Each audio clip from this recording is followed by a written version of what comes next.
તમારા રોડ સાથે અત્યારે તો બેન હું ના પણ થોડુંક તો કઈ સોલ્યુશન લાવવું પડશે મોટા પથ્થર નાખશો તમે ટેમ્પરરી કહો છો, ટેમ્પરરી જશે કાયમ માટે. એવું નથી વાત સાંભળો આરસીસી તો આવશે જ. ટેમ્પરરી તો 20 વર્ષથી ટેમ્પરરી થતું આવ્યું છે.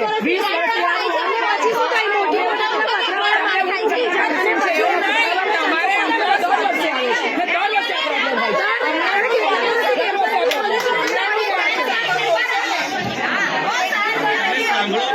અત્યારે પરિસ્થિતિ હું તમને રોડ માટે ત્યાં પણ કરી દઉં, હું ગ્રામ પંચાયત વતી તમને અત્યારે વૈકલ્પિક વ્યવસ્થા કરી આપું, બરાબર. અને આ રોડની સમલમ અત્યારે સીસી રોડ માટેની મોન્સૂનના લીધે કોઈ કોન્ટ્રાક્ટર એગ્રી થાય નહીં, કાં તો નવરાત્રીની આસપાસ કાં દિવાળી પર રોડ ચાલુ થાય. બીજી વાત કે જો તમને પેવર બ્લોક ચાલતા હોય તો પછી એટલે અમે છે ને તમારા પેવર બ્લોકની જગ્યાએ સીસી રોડ માટેનો ફરીથી મેં દરખાસ્ત કરી.